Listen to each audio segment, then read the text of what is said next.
Good evening, good people. Yeah, you know who it is, Martell back. We are back with interviews. We are back, getting back in the full swing of things. We kind of took a break, but it wasn't a long break. I hope not, but we're about to get back to it.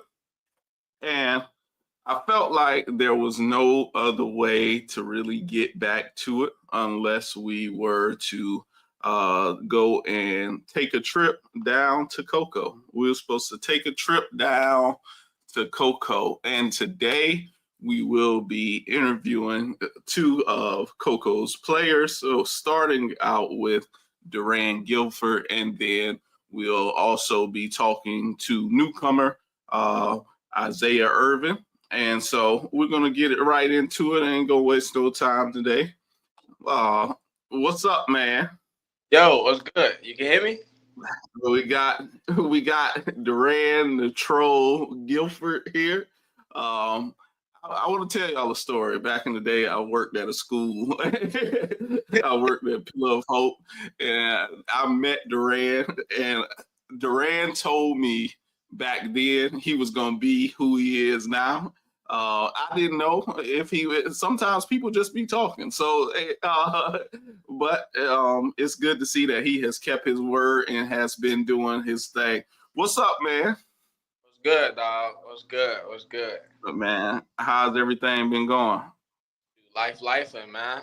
Life. Okay. I see you doing your thing on the circuit, man. 7-on-7 circuit. You on RG3 team, man. How's the season been going for y'all? So it just ended. So now we just waiting to see if we get invited to the playoffs. That's up in June. So most likely gonna be there. RG3, dope dude, I ain't even gonna lie. In person, he a little nerdish, but he cool though. He cool. That's what's up, man. So, man, let's scale back a little bit. Let's scale back and let's talk about last season. No, even though you missed much of last season, you still were able to, or you were making a big impact, coaching up players on the sidelines and being there. How was that season for you? Even though you had to sit out so much, how did you just lock in and continue to motivate the team? I mean, of course it was hard, but like I was that type of guy that no matter what, I'm still gonna help my others, the young ones, even the ones that's been there. So it was definitely a good opportunity to see the game more on the sideline and learn it more from being able to watch it instead of being on the field. But it definitely was hard. So, how did you find a way to continue? Did the coaches, maybe the players, did they kind of keep you locked in? Because it's easy to get swayed away while you are injured and things may be happening. How did you? Who around you was keeping you focused? I would say really though, when I went and coached at Cocoa 14U, being a defensive coordinator, so like that kind of kept me in there. And then, like, just being around everybody at practice every day, they was just like, we can't wait for you to get back. And then me going to therapy twice a week, it was just, I had no choice but to be on that grind to get back. Okay. And let me also ask you, how was it? I was actually afraid. I heard you was coming back, and I was slightly afraid because you had a crazy injury. And I was saying to myself and to others, I think he should probably sit out. But how did you find the ability to persevere through all that and still make an impact and be able to play those few games you did? I mean, the process, I ain't even gonna lie, I didn't expect me to come back that early either. It was 5 months, and I was like, some people, that's not even possible, really. Right. It's not. So being able to come back in 5 months and then play 3 games of high school football still, it definitely felt good. I mean, I was kind of skeptical about how I wanted to go about it, but at the point once I touched the field and started practicing, it was over with. That's good, man. So let's talk about it. Cocoa is now just completed a 3-peat, but the people believe that y'all can 4-peat. What you this year? You're going to be one of the leaders for the program. and they're going to be leaning on you to motivate and to take leadership. So what is your message going to be to your team this year as y'all get prepared to go in the spring? You know, we got a lot of transfers that's supposed to probably coming in, but we got a couple. So what I'm mainly saying is the standard is the standard. You got to come in, and you got to come in here and compete. Ain't nothing given to you at Coco. It's a standard. You got to be able to come in and be able to be a dog, or you just not gonna fit in. So that's what I get at. State champs. That's what Understandable. we're looking for. Understandable. Yeah. And what has Coach Snyder been preaching this off season to you guys, so that you all don't get complacent and begin to get lackadaisical of sort? Shit, the standard is the standard. It's Coco High. That's all he can. Coco High. I feel that. Yeah, that's it, really. Has any schools been reaching out to you? I know you've been on the 7-on-7 circuit. Have you picked up any interest on the circuit? You know, we can't speak on 7-on-7 giving offers, but you know, a couple coaches, because we do tours when we go out. So a couple coaches, they checked out my film. They seen what they like. They said they'll keep in touch. You know, spring coming around, so a lot of the coaches that I was able to talk to last year, they ended up getting hurt. They're gonna be out there to see me this year. So hopefully we get some things rolling this year. All right. And when you get to college, what position do most coaches say they see you playing? Really, I don't know. But I think most likely when I get there, it's either gonna be that nickel spot or that strong safety coming down. You know, because they want somebody that's fast, even if they want me at corner. But I might be too short for corner. But if I'm fast, I mean, I feel like that should help out any system at any college. And let me also ask you, I've seen that you have garnered a lot of social media interest, and we live now in a world where NIL is a big thing. Yeah, and I think sometimes that people forget that means name, image, and likeness. But you have been garnishing a whole lot of interest from people just because you have a whole persona called the troll. And how did that whole thing come about? The hat. I mean, I told myself I got to be different. Everybody else walk around the same way out here in the 7-on-7 circuit. Why not just do something different and then play behind it? So I put the hat on with my helmet, and then it just blew up from there. Now you see a lot of people wearing hats on their helmet. Actually, at OT7 the last weekend, they was like, well, we know who created this. They came with me and told me, like, you the original. So, like, that felt good. People noticed that. So how did it feel to be a trendsetter? Were you talked about it first? Did people kind of laugh at it, or and then they saw you play and they started to take it serious?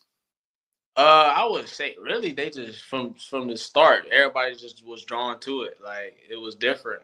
So everybody was like, even the kids on the sideline was like, bro, where you got that from? Like they just asking questions about it. So I feel like that was just a trendsetter. Yeah. All right, all right. Let's shift gears back to high school. What are some goals that you're setting outside of? I know that state is a goal that Coco is setting for themselves every year.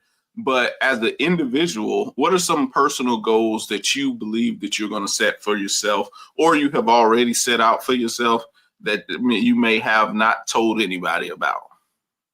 Main personal goal I would say is making it out of Brevard County. You know, that's the main thing. It's time for me to get around. You know, I don't want to be around here for long, but I always will come back home to support everybody. But my journey is not done yet. So, and then main thing I would say goal wise is just really just keep being myself. Keep striving for my greatness and what I want to do in my future, and striving in that entrepreneurship world and that business world. So definitely that's where I want to go. That's what's up, man. I want to tell you, and I want to commend you publicly, telling you that there's a lot of kids that look up to you. Some you may know, some you may not know, but they all have somewhat of, especially at the little league level, they have a Duran persona about themselves. And so I want you to know that the kids look up to you and they view you as a role model and somebody that they should follow. So I want to commend you for being somebody that's relatable to the people and someone that the kids could look up to. Last Yes, sir. question. Tell us about some of the underrated guys, or maybe even new guys, old guys that are on your team that people may not know about that you believe are going to have a big year this year. Shoot, underrated guys. Shout out to myself, But other than that, I definitely say next coming up, O'Keefe's battle, Xavier. He play offense, receiver. I got Darius Phillips, Elijah Mitchell, Eli. That he gonna be a dog. This next coming up year, a dog. He got the heart. He got who else? I want really. It's a lot of guys out there at Coco that's underrated. So I'm ready for me to get going and ready to see how them boys do. But this year, as a senior, I want to lead everybody that's under me to what they want to be. So. Well, I want to thank you for coming on. I want to thank you for shouting out your guys. We are about to get another one of your teammates on. He's a new guy, but we're going to bring him up. So thank you for coming through. Thank you for gracing the PRMD with the Trove, and shout out to you, man. Good luck this spring. I hope you kill it, and I hope the offers start flooding in, man. Yes, sir. Appreciate it, my guy. Have a good one. Yes, sir. And so, people, that was Duran Guilford. And like I said, he's a good kid. He's got a good head on his shoulders, and he's about to lead the people over there at Coco High School. So next, we're going to talk to Isaiah Irvin. Isaiah Irvin just transferred in to Coco High School. He is a transfer from Melbourne High School, and we're going to be talking to him about a few things. We want to, here at PRMD, we endeavor to spotlight kids that others may not know about, hoping that when we give them the spotlight, y'all will continue to check up on them, continue to check in with them, and all those things. So we're now coming up, Isaiah Irvin. What's up, man? What's up? What's good, man? How's everything going? Wonderful, just good, man. Good, man. So, listen, let's start, man. Tell the people who you are. I want you to say it out your own mouth, who you are, so they'll know who you are. Okay. My name is Isaiah Irvin. I play D-line. I'm a dog. I play from nose guard to 3-tech to defensive end. And I just love the work. I love the hustle. I just love to play and just run every snap and just run through people. And that's who I am. That's what's up, man. And so Isaiah has just transferred, like I told you, he just transferred from Melbourne to Coco. And let's talk about your transfer. And you transferred. You had a couple of other guys came with you. And how has it been getting adjusted to Coco? Me personally, from Melbourne to Coco, it's a really different environment. Like from Melbourne, it really came from. I don't want to talk trash. No, nothing negative. It's not. It was just coming from Melbourne to Coco. It really was like a different hard work environment where people love to work and people love to hustle. And me personally, I love being around people who will help me be better. And that's why I had made that move, because when I'm being around everybody who loves to lift weights every day, loves to get field work after school every day, that's where I want to, be around. And that's the environment Coco had that wasn't really there at Melbourne, and that's why I love it so much. I love the change, and I'm happy I made it. Okay. So I want to let you know that the coaches at Coco, I'm not getting into name calling, but they have told me they expect big things out of you this year. And they told me that you are someone that we need to make sure that we keep our spotlight on, making sure that we keep checking on you because they believe that you have big shoes to fill, but they also believe that you have the ability to fill those shoes. So I'm going to tell you the truth. I was not familiar with who you were at first. That's fine. I have checked you out, and I like what I see from you. You know what I'm saying? I like the hard work. The eye in the sky don't lie. I believe that much. And so, what you are doing, what you have done in the past, and what I believe you'll do with Coach Folston and those guys and Coach Minifield, I think that you will absolutely be a beast this year. And so, fully adjusted, how are you feeling about the spring this year? I'm excited for it. I really am, because I keep hearing from other players of how their practices go, and it sounds very different from where I came from. And I love trying new things, love opening the environment just so I can have the mindset, because I really am a listen first type of player. So I just love to, see what the coaches and all the people in front of me do, just so I can catch on and everybody look at me like, oh, it seemed like he did this before. And for that reason, like, I can't wait for spring to start and then prove myself to all the players that, like, I belong here. I can play with y'all. All right. And so, tell me this: have you set some long term and maybe short term goals? Short term goals being the goals for your spring, and then the long term goals being the goals you set for yourself for the season. Well, I would definitely want to say for my goals for spring is definitely just like my whole body just transform. For I think it's like 30 some days for spring. I want my whole body transformation where like I'm unrecognizable and like, oh my God, who is that on the field? Like where I'm Right. where everybody in the stands, like I'm an eye catcher. That's what I definitely want to work on the most in spring, and like just all the little techniques with my hands, with my eye coordination, my footwork. I would definitely say that. And my long-term goal that, I want to shoot for after week 10, and I'm excited, happy, I would definitely say I'm shooting for double-digit sacks this season. I'm shooting for over, I think I want 50 hurries. That's like, I have like a journal, and that's what I write it, because I feel like if you see it and read it every day, it makes it believe, because I believe that words are very powerful. And the dream is like the long-term goal where I play so good where it's impossible for the Power 4 schools to not see me. Right. And so, with everything, I believe that sometimes there are skeptics of sorts. Are you still there?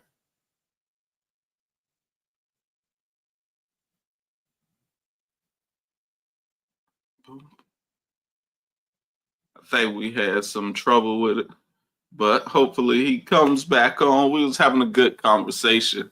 I think that Isaiah has a good head on his shoulders, much like Duran. I think there is a brand of kid that they currently have at Coco, and hard work is one of its own brand for what they do. Hard work is on brand for who they are, and so I really like that.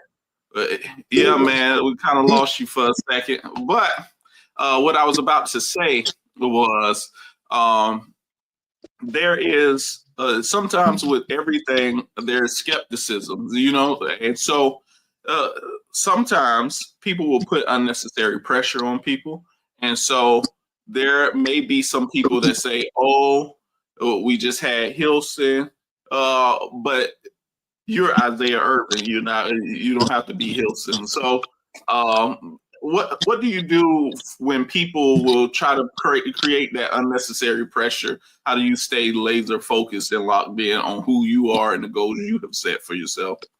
Me personally, I just love it. I love hearing people say it, but I'm really good at zoning it out, like just not hearing it. But when I hear it, I love it because I love how people like think. And me personally, I don't look at it as pressure. I just look at it as a challenge because I love to overcome challenges and I love to overcome like just life. And when people think that, and my plan is just to overthink it. So when I do what they think and I did it better, they be like, damn, like, hey, he's one of those ones. Right. He's one of those ones. Right. So, like I said, I asked Duran, I want you to shout out some of your guys, maybe the new guys, maybe some of your guys that came with you, whatever the case may be. I want you to shout out some people that we need to be looking out for, maybe even some people that you think we should interview. But I just want you to shout out some guys that you can shout out before we get off.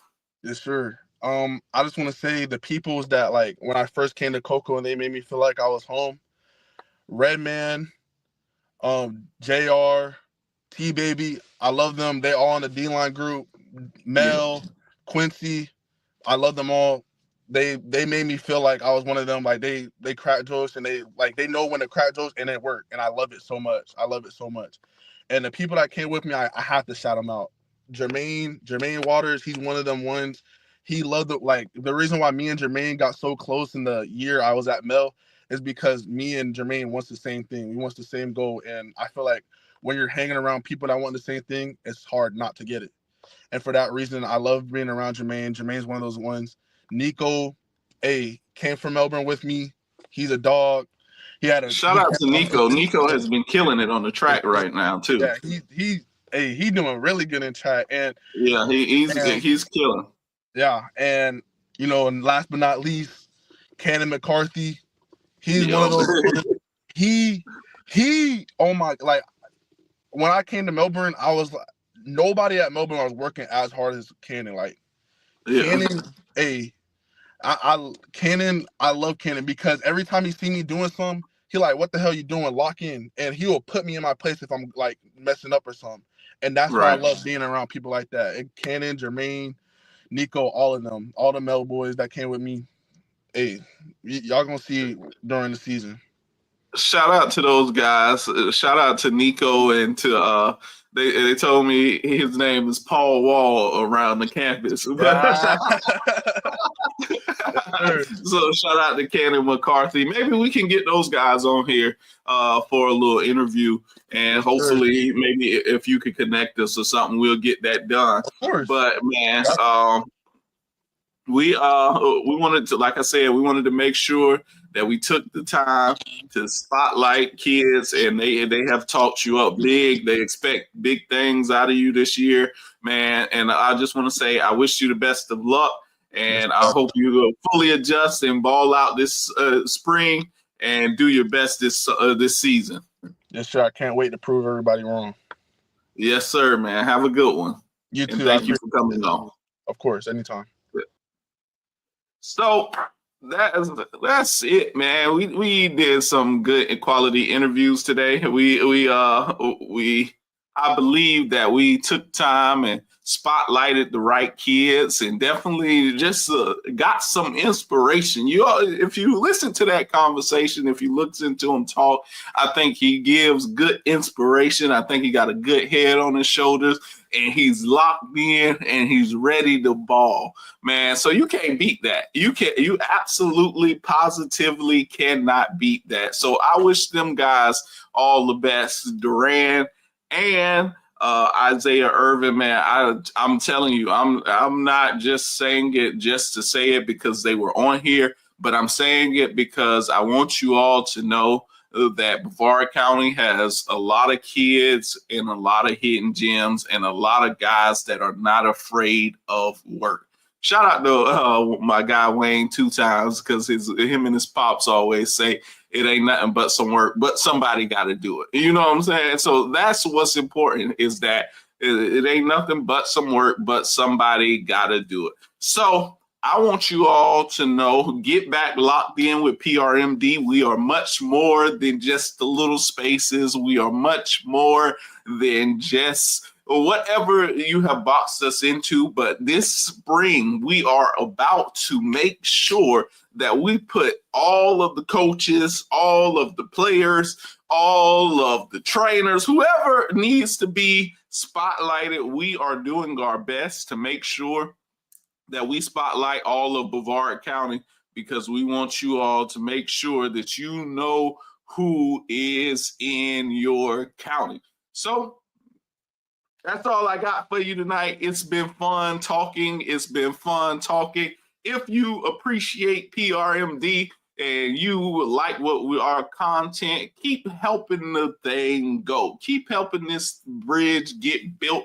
We're trying to do some great things. We got some great things planned. So if you're not too mean, you can donate to the Cash App. Shout out to All Around Extreme Handyman Services owner Drake Hawkins. And if you need his services, please don't hesitate to use the information that can be found in the description above. So that's all we have for you tonight.